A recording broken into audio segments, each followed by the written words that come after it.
Cette vidéo est réservée aux développeurs Angular qui ont vu que la version 12 du framework est sortie et qui veulent savoir rapidement quelles sont les nouveautés de cette nouvelle version d'Angular, qu'est-ce que vous devez vraiment retenir par rapport à Angular 12, et enfin comment mettre à jour vos applications facilement sans risquer de casser ce que vous avez déjà développé.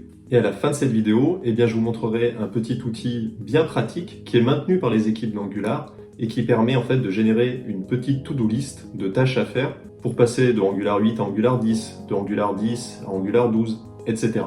Pour rappel, mettre à jour les versions des librairies et des frameworks que vous utilisez, c'est toujours très important et c'est une bonne pratique, puisque ça va vous permettre de bénéficier des dernières améliorations de performance, mais aussi de sécurité. Cela vous permet aussi de rester à jour avec votre écosystème.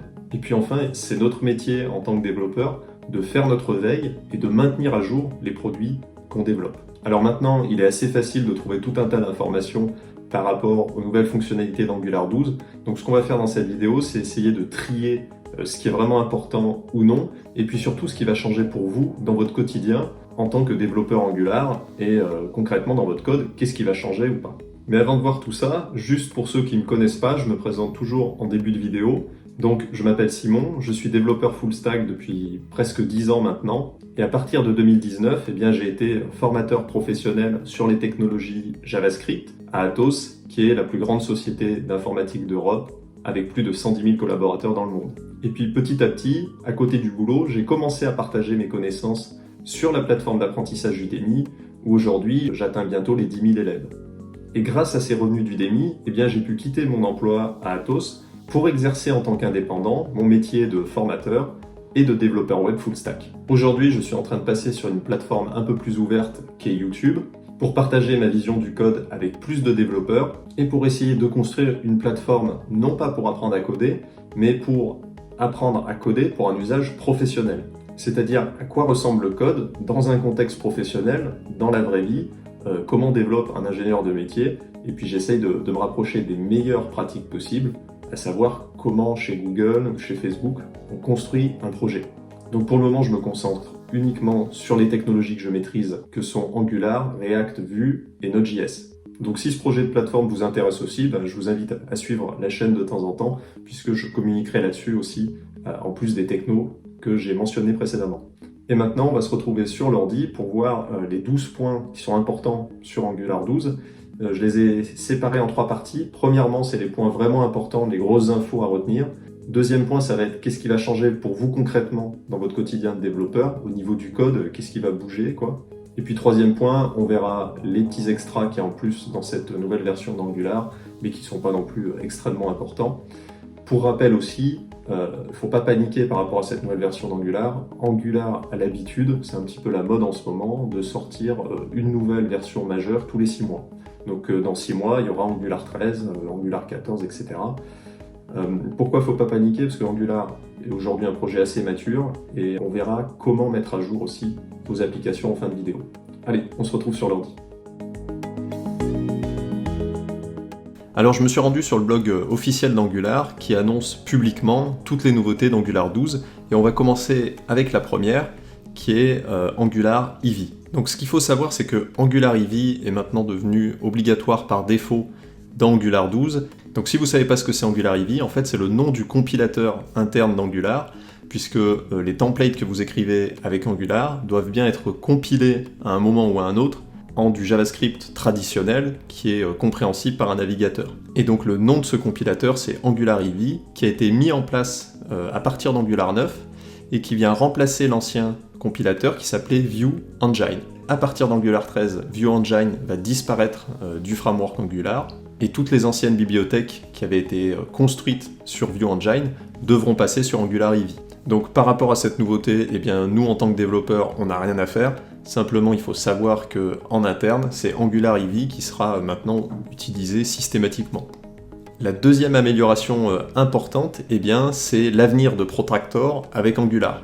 En fait, vous remarquerez que les applications générées avec Angular CLI version 12 n'ont plus la commande ng end-to-end, vous n'avez plus que la commande ng-test qui reste disponible. En fait, c'est parce que Angular a retiré Protractor du projet et laisse maintenant les développeurs libres de choisir la librairie qu'ils veulent. Donc vous pouvez utiliser Cypress ou TestCafe par exemple, mais c'est plus Protractor qui est imposé par défaut.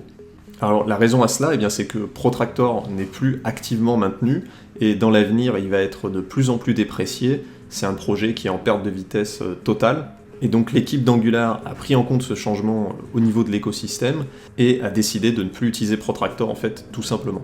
Mais comme les tests end-to-end restent une bonne pratique, Angular travaille actuellement à intégrer des solutions alternatives à Protractor. Donc comme je vous le disais, parmi les solutions envisagées, vous avez Cypress, TestCafe ou WebDriver.io, et ils vont communiquer plus d'informations par rapport à ça au fur et à mesure que l'intégration va avancer.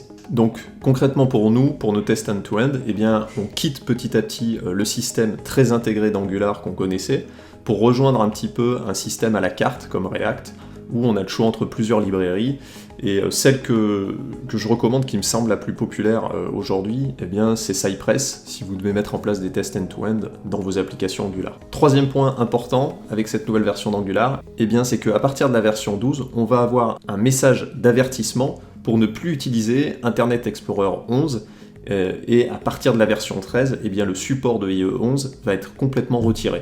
Alors pourquoi ce choix? Eh bien parce qu'en fait Angular c'est pas un projet autonome qui se balade dans la nature comme ça. Angular évolue dans un écosystème ultra dynamique qui est le développement web, et donc pour rester à jour avec toutes les évolutions du web, ils ont choisi de ne plus supporter certains anciens navigateurs, donc comme IE11, pour concentrer leurs efforts sur des solutions plus modernes et un meilleur support pour les développeurs.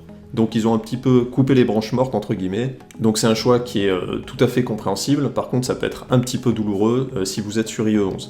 Donc si vous avez des contraintes parce que votre client veut que vous utilisiez IE11 dans vos applications Angular, eh bien restez sur la version 12, parce que au moment où vous allez passer sur la version 13, ça va pas marcher. Vous aurez plus de support, tout simplement.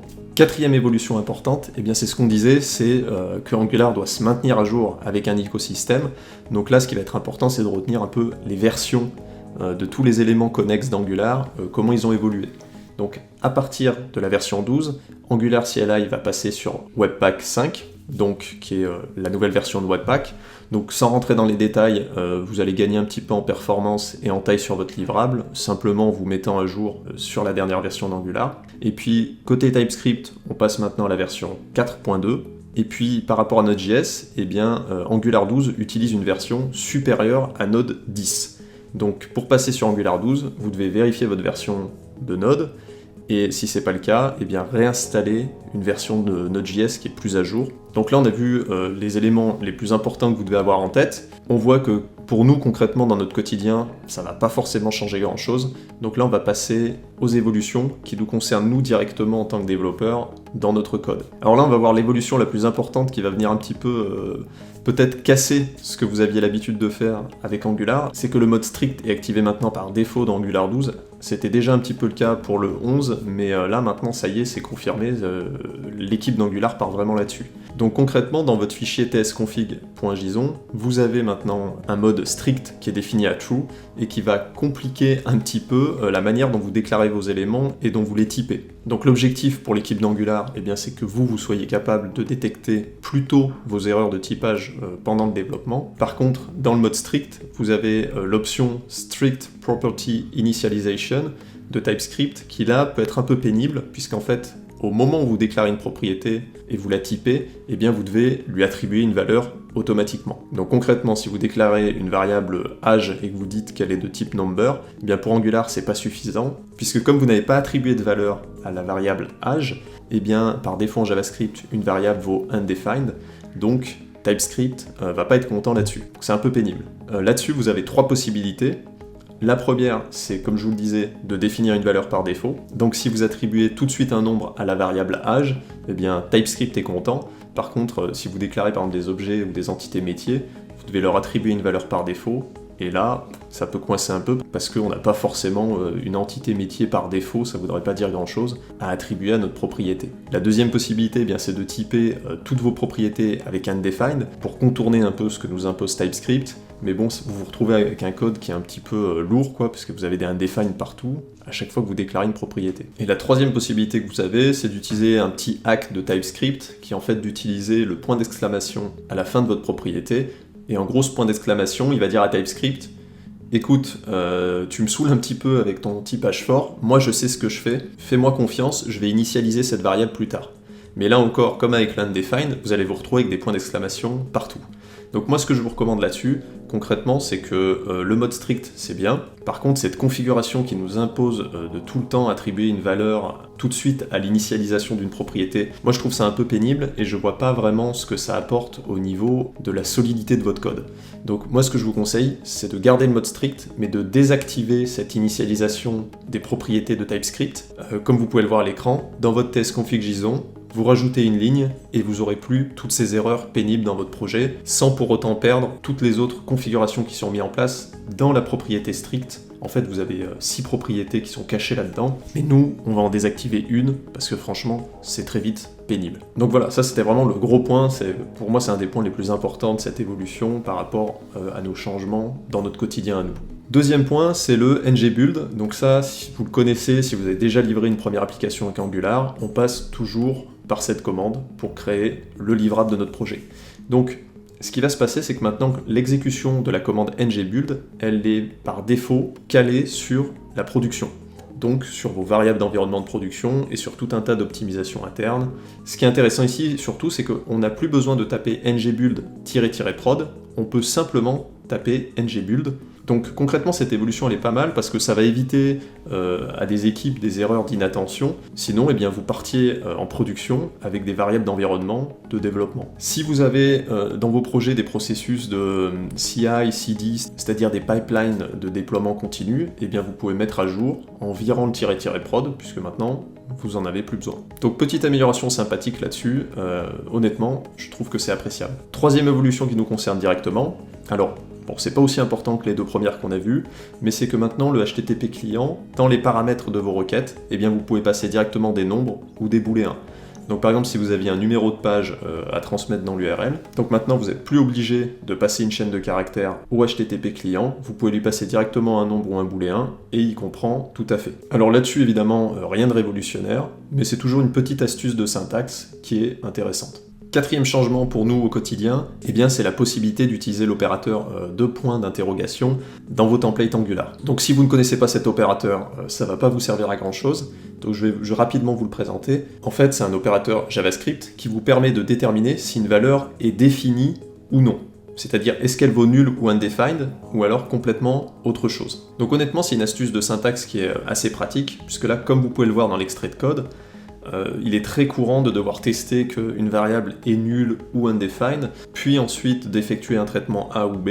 Et en fait, avec l'opérateur des deux points d'exclamation, eh bien vous avez une syntaxe qui est beaucoup plus concise, comme vous pouvez le voir à l'écran. Donc là-dessus, c'est assez appréciable. Honnêtement, si vous avez le temps de vous habituer à ce nouvel opérateur et de le rentrer un petit peu dans votre routine de développement, c'est plutôt intéressant. Alors on pourrait continuer à creuser cet opérateur, mais c'est pas le sujet de cette vidéo. Là, je vous ai dit l'essentiel. Maintenant, vous pouvez l'utiliser dans vos templates à partir d'Angular 12. Donc voilà pour vos changements au quotidien. Puis maintenant, on va voir des petits extras qui vont pas changer votre vie, mais c'est toujours sympa de voir ce qui a bougé côté Angular. Alors, premier petit extra, eh bien, c'est que Angular intègre mieux certains éléments de style, notamment le langage Sass. Donc ce qu'il faut savoir, c'est qu'à partir d'Angular 12, eh bien vous avez la possibilité d'écrire directement du code Sass dans vos templates inline. Ça peut être pratique si vous utilisez Sass. Personnellement, je trouve que ça sert pas à grand chose puisque nos feuilles de style sont toujours dans un fichier à part généralement. Donc c'est cool que cette possibilité existe, mais ça va pas changer notre vie par rapport à ça. Deuxième petit extra, ça va concerner vos formulaires.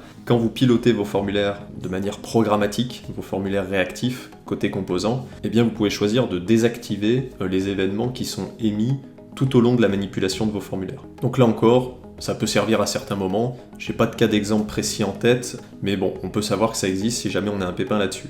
Aussi, sur vos template driven forms, c'est-à-dire vos formulaires pilotés par le template, vous avez maintenant la possibilité d'utiliser directement dans votre HTML les attributs min et max qui vont être pris en charge par la directive ngModel.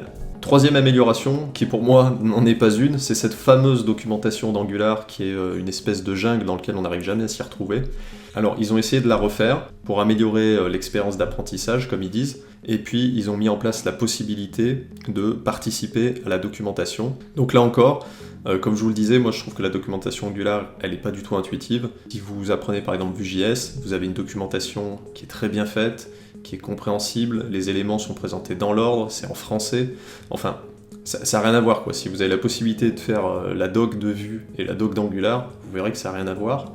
Angular, pour moi, la documentation reste un casse-tête. Donc ils en ont conscience, ils ont essayé de faire un effort là-dessus. J'ai regardé la nouvelle documentation. C'est peut-être un peu mieux, honnêtement, rien d'extraordinaire là-dessus. Donc tout ce qu'on va retenir par rapport à ça, c'est qu'on sait qu'ils font des efforts, et c'est bien, et il faut continuer. Voilà. Enfin, le dernier petit extra, donc je vais passer très vite là-dessus, c'est pour tous ceux qui ont de l'internationalisation dans leur application Angular. Donc par exemple, si vous devez gérer un projet qui doit à la fois être en anglais, en espagnol et en français, ils ont amélioré certains mécanismes internes par rapport à ça. Donc je rentre pas dans les détails parce que c'est quand même très très ciblé comme besoin, mais n'hésitez pas à creuser un petit peu ce sujet si vous avez des problématiques là-dessus. Sur l'internationalisation, Angular 12, il y a des efforts qui ont été faits et c'est assez appréciable. Ok, donc on a vu toutes les évolutions importantes d'Angular 12, et maintenant ce qu'on va faire, c'est concrètement, qu'est-ce que vous devez faire pour mettre à jour votre application. Donc ce qu'il faut savoir, c'est qu'il existe un petit outil qui est disponible à cette adresse, updateangular.io, donc qui est gratuit et qui est maintenu par les équipes d'Angular. Donc ça, c'est un petit projet qu'on apprécie. En fait, ici, vous devez mettre la version actuelle de votre projet Angular, que vous pouvez trouver dans votre fichier package.json, et ici la version vers laquelle vous voulez vous mettre à jour. Donc nous, on veut passer par exemple de la 11 à la 12. Ici, vous sélectionnez un peu la complexité de votre application. Donc on va dire que nous, on a une application basique et on n'utilise pas ngUpgrade et on n'utilise pas Angular Material.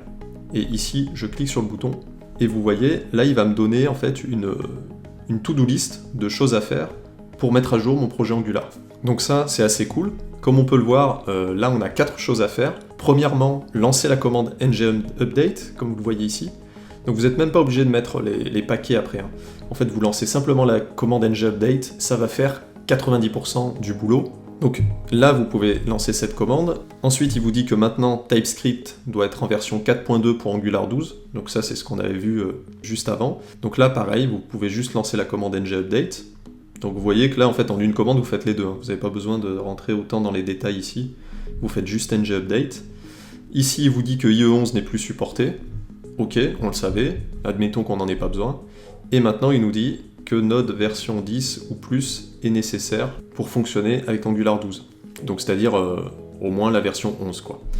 Donc ici, comme on l'a vu précédemment, vous devez mettre à jour votre version de Node locale pour que ça fonctionne avec Angular 12.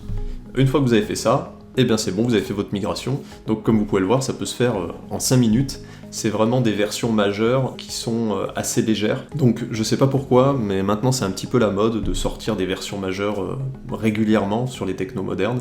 C'est vrai qu'avant, il y avait une nouvelle version majeure, je sais pas, de Vue.js ou de Symfony. Vous aviez quand même des choses qui étaient cassées entre les deux versions des frameworks. Sur Angular, c'est pas le cas. C'est vraiment des petites versions majeures, puisque comme on vient de le voir, on peut mettre tout ça à jour en 5 minutes. Donc voilà, j'espère que maintenant Angular 12 est plus clair pour vous. J'ai essayé de tout vous synthétiser pour pas faire une to-do list interminable et d'essayer d'être concis et ne pas être trop rébarbatif là-dessus. Et vous trouverez en description de la vidéo les sources des articles sur lesquels je me suis basé. Donc la plupart de ces articles sont en anglais, mais j'aime bien expliquer d'où viennent les informations que je vous présente et puis rendre aussi un petit peu l'appareil à tous ces gens qui nous fournissent quand même du contenu de qualité. Et enfin, pour terminer, sachez que si vous voulez apprendre à maîtriser cette dernière version d'Angular, la version 12, pour un contexte professionnel, pour réussir votre prochain projet en entreprise, sachez que j'ai mis à jour l'ensemble de mon programme phare qui s'appelle Maîtriser Angular, réussir votre prochain projet en entreprise, qui est à jour pour Angular 12. Ça y est, j'ai mis à jour la totalité de ce programme. Donc si cela vous intéresse, je vous invite à cliquer dans le lien qui est dans la description de cette vidéo pour recevoir 5 vidéos offertes 100% gratuites où je vous explique comment démarrer un projet Angular dans un contexte professionnel en partant de zéro. Donc de la conception de votre architecture en module jusqu'à votre premier déploiement pour un client fictif en respectant toutes les bonnes pratiques de Google et les dernières normes de sécurité. Donc je vous retrouve dans ce programme pour les plus motivés et puis à très bientôt pour les autres.